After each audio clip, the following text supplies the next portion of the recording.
Tutur Tinula.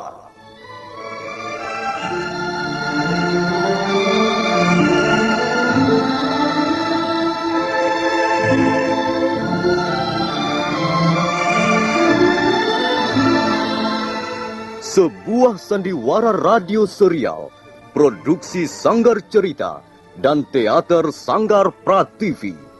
Sebuah kisah dengan latar belakang sejarah runtuhnya Singasari dan berdirinya Kerajaan Majapahit.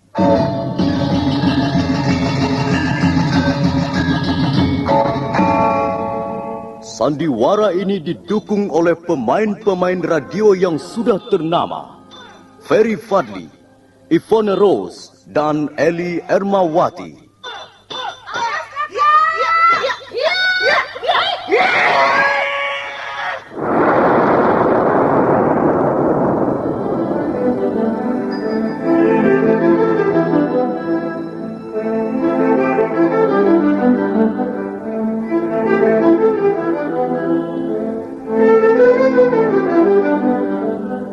Cerita ini ditulis dan disusun oleh S. Tijab.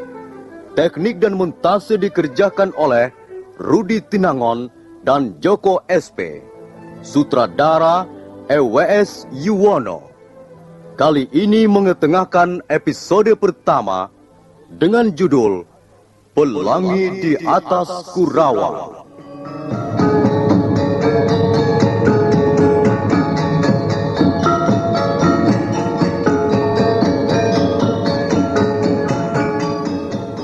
Dalam seri yang ketiga ini, didukung oleh para pemain.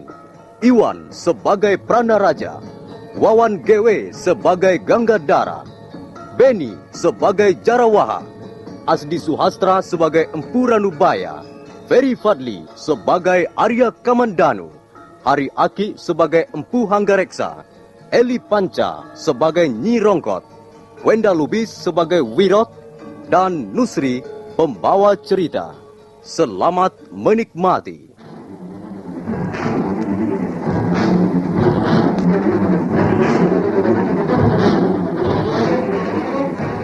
Pranaraja akhirnya turun tangan karena dirasa sikap petani tua itu sudah keterlaluan.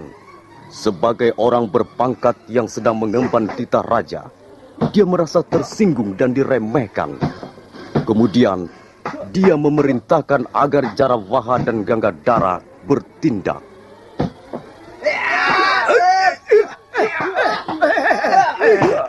Ini ada apa ini? Kok main proyek begini?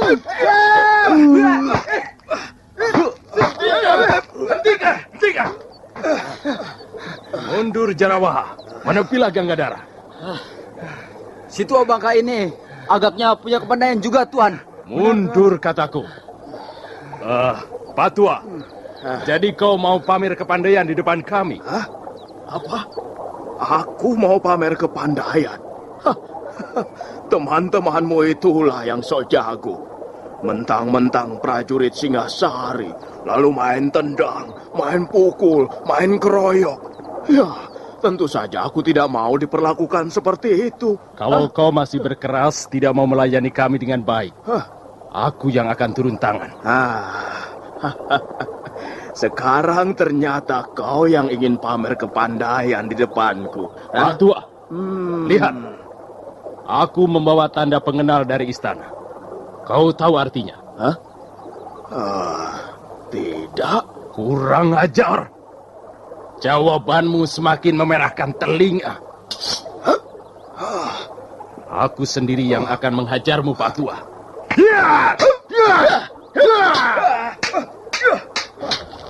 Hati-hati, Tuan. Orang tua itu cukup lincah dan gesit. Diam kau, Jarawaha. Kau telah melawan kami. Dan itu berarti melawan pemerintah Singasari. Terserah. Aku tidak merasa berbuat yang merugikan kalian. Aku bekerja di sawahku sendiri. Kalian yang datang mengganggu aku dan mengajakku ribut-ribut.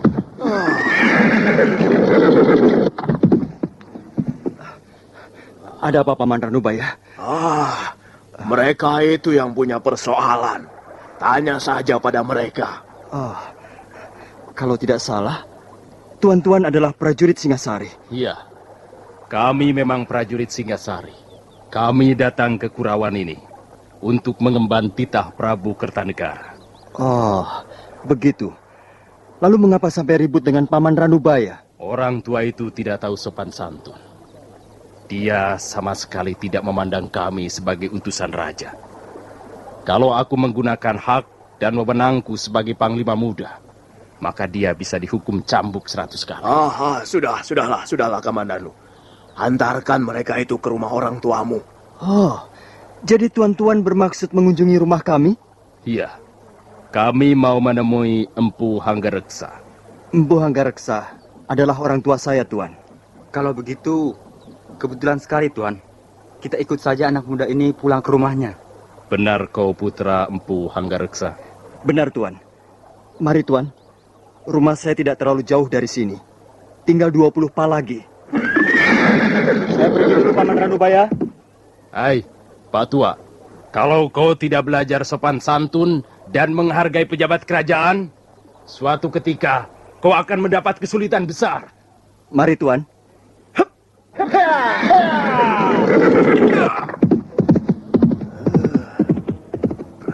Prajurit Singasari. Apa yang mereka andalkan sebenarnya? Singasari, negeri buatan Kenaro. Aku melihat mendung tebal bergulung-gulung dari segala penjuru. Ya, aku melihat bencana besar akan menimpa dirimu, Singasari.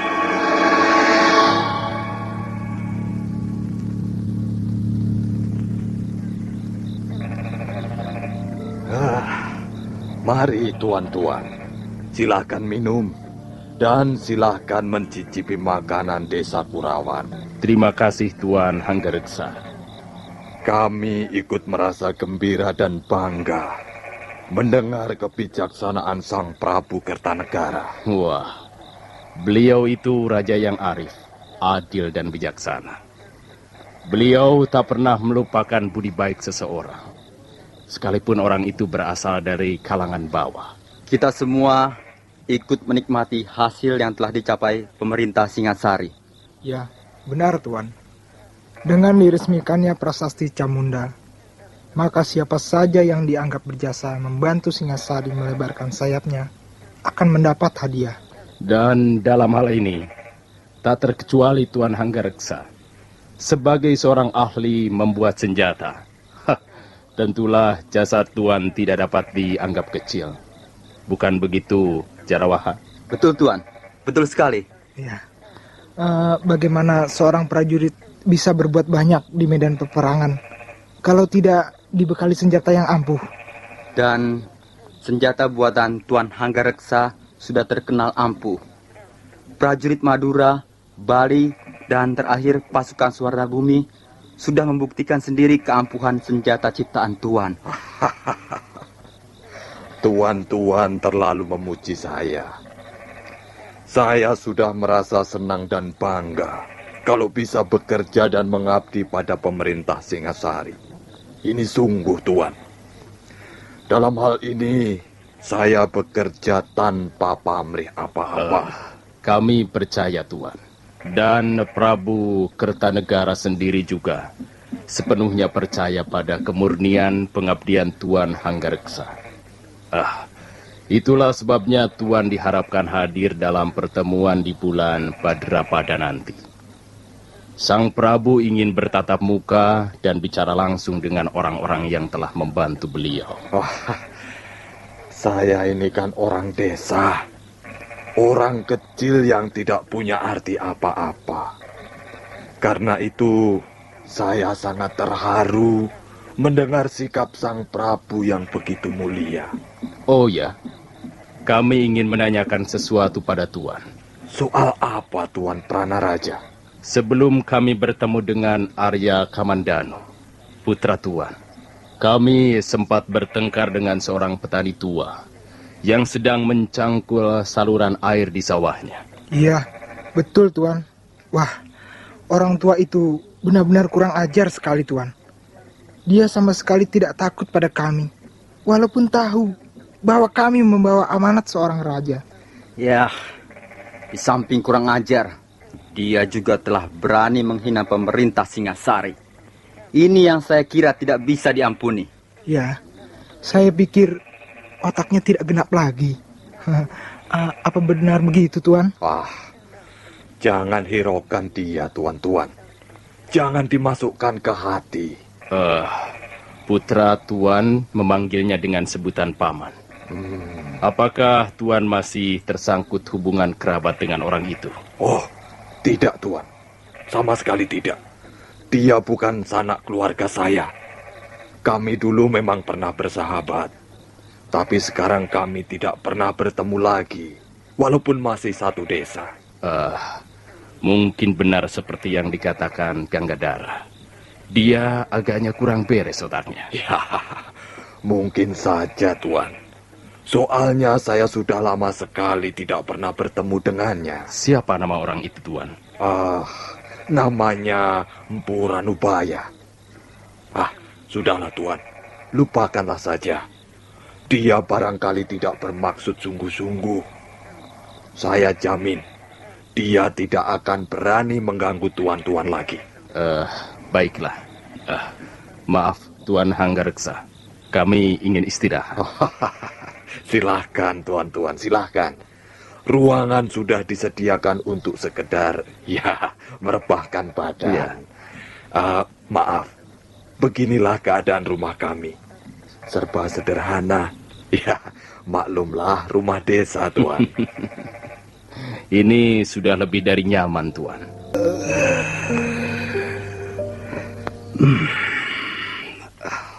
Ngantuk. Apa enaknya tidur saja ya? Oh, nanti kalau Bapak Guru mencari, bagaimana?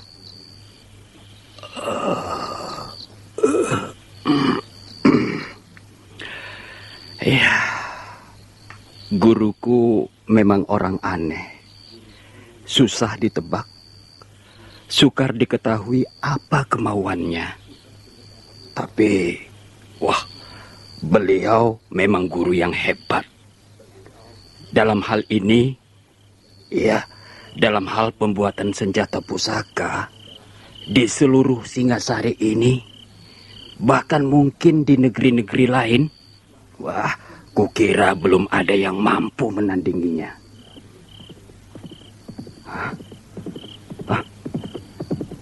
Siapa itu malam-malam datang kemari? Pasti orang yang ingin memesan senjata pusaka. Dia pasti kecewa. Sebab guru sudah tidak melayani pesanan senjata pusaka lagi.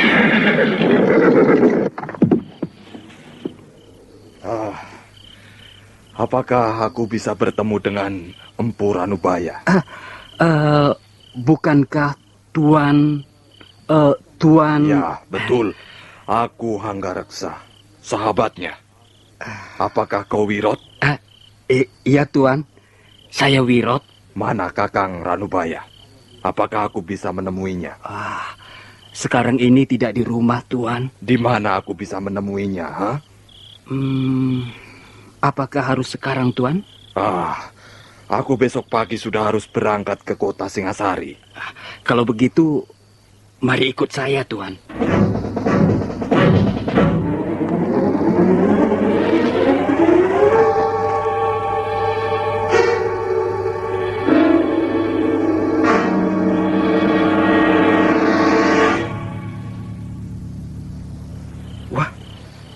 Tidak ada, Tuan. Biasanya guru ada di sini. Apa yang dilakukannya di sini malam-malam begini, Guru memang sering berlaku aneh. Beliau punya kegemaran yang tidak jamak dimiliki orang lain. Biasanya dia duduk di sini, di atas akar pohon ini, sambil memandang bulan yang berkaca di permukaan air sungai itu. Beliau kadangkala betah duduk di sini sampai menjelang pagi, Tuan. Mengapa begitu? Mestinya gurumu lebih mapan. Karena sekarang usianya sudah agak lanjut. Saya hanya seorang murid, Tuan. Pengetahuan seorang murid terbatas. Paling banter sebatas pinggang gurunya, Tuan. Iya. Lalu, kalau begitu di mana dia sekarang, Wirot? Apakah tidak ada tempat yang lain yang biasa dikunjungi Kakang Ranubaya? Ada, Tuan, ada. Tapi sudah hampir 1 bulan ini beliau tidak mengunjungi tempat itu. Ya, siapa tahu dia ada di sana. Baiklah. Mari ikut saya, Tuan. Mudah-mudahan saja guru ada di sana. Iya.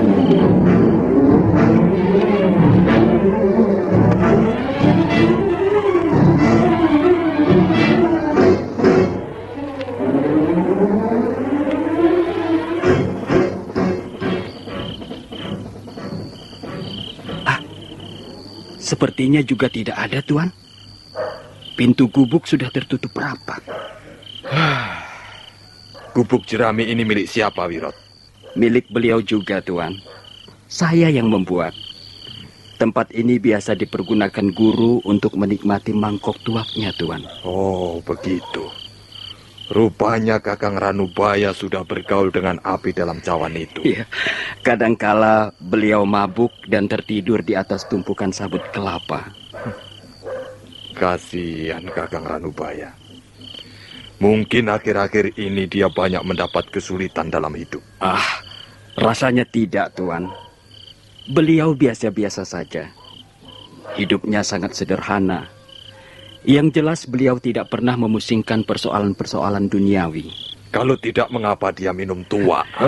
Soal itu, beliau pernah berkata pada saya, Tuan. Wirot, aku tahu api ini panas.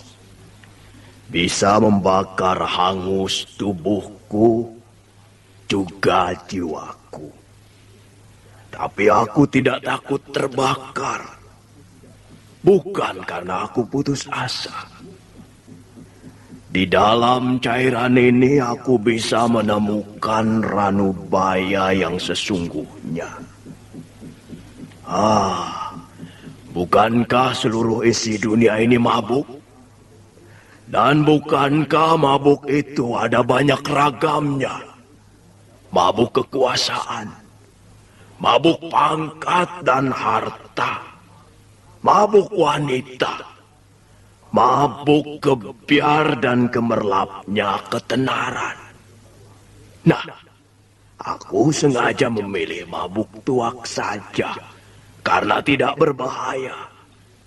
Paling-paling aku sendiri yang akan mengalami bencana dan bukan orang lain.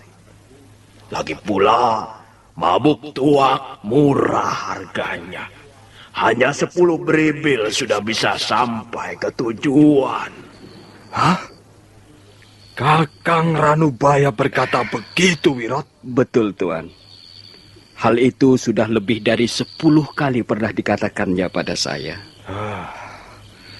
Pendapat seperti itu tidak benar. Aku tidak setuju. Tapi ini adalah hak setiap orang. Baiklah. Sekarang kemana lagi kita harus mencarinya, Wirot? Kemana lagi ya? Wirot, Ya, masih ada tempat lain yang biasa dikunjunginya? ada, Tuan. Ada. Tapi apa lagi?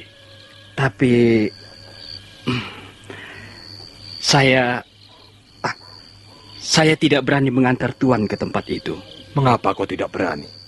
Tempat itu letaknya di belakang bukit kecil ini, Tuan. Kalau di mana-mana tidak ada, biasanya guru ada di situ. Ya, kalau begitu antarkan aku ke sana. Tidak, Tuan. Saya tidak berani. Sungguh. Soalnya jalannya gelap sekali, Tuan. Dan angker, Tuan. Saya tidak berani melewatinya malam-malam begini, Tuan. Baiklah, Wirot. Tidak usah kau mengantar aku. Tunjukkan saja jalannya. Aku akan mencarinya sendiri.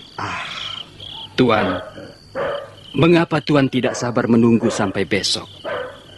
Saya kira besok pagi beliau sudah kembali ke rumah. Tidak, Wirot. Tidak. Aku membutuhkan gurumu malam ini juga. Kalau begitu baiklah, Tuan.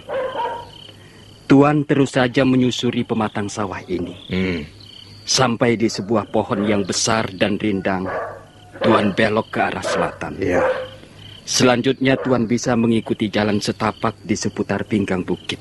Lalu di mana letaknya tempat yang biasa dikunjungi Kakang Ranubaya? Tuan akan menemukan sebongkah batu yang sangat besar, yang bentuknya menyerupai payung raksasa. Iya. Nah, di belakang sebongkah batu itulah biasanya guru saya berada. Tapi, ya, harap Tuan berhati-hati. Saya khawatir hantu bertopeng itu akan muncul malam ini. Jadi kau takut hantu bertopeng, maka tidak mau mengantarkan aku, begitu? Benar, Tuan. Hantu itu, menurut cerita guru saya, sangat kejam, Tuan. Apalagi bagi orang yang belum dikenalnya dan baru pertama kali melewati daerahnya. Ya, sudahlah. Kau boleh kembali, Wirot. Biar aku temui sendiri gurumu. Sekalian aku ingin berkenalan dengan hantu yang kau katakan itu.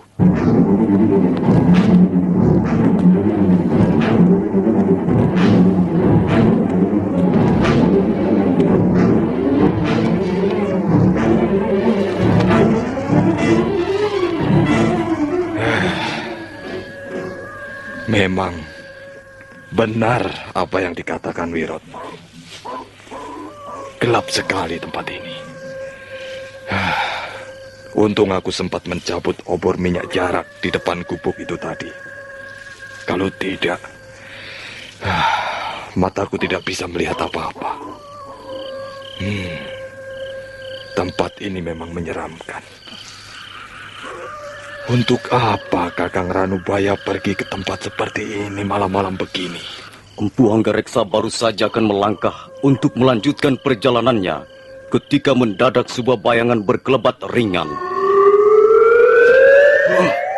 Kurang ajar. Siapa kau? Bayangan itu tidak menjawab sapaan Empu Hanggareksa, melainkan terus menyerang.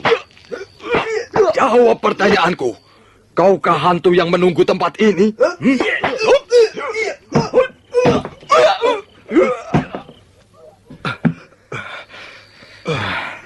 Nah, mau apa kau sekarang? Masih ingin mencoba Empu Hanggareksa? Kau ternyata hantu gadungan. Coba, aku ingin tahu wajah di balik topengmu ini. Empu Hanggareksa sambil menjepit lengan hantu bertopeng, menyingkapkan topeng di wajah hantu itu.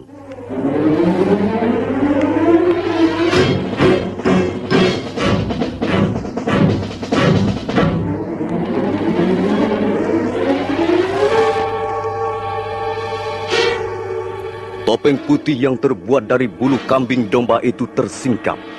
Pada saat itu, muncul bulan dari balik awan hitam. Empu Hanggareksa terkejut. Nah, para pendengar sekalian, siapakah hantu bertopeng itu? Dan apa maksudnya menjadi hantu di tempat itu? Silakan mendengar jawabannya pada seri berikut dalam episode Pelangi di Atas Kurawan ini. Sampai jumpa.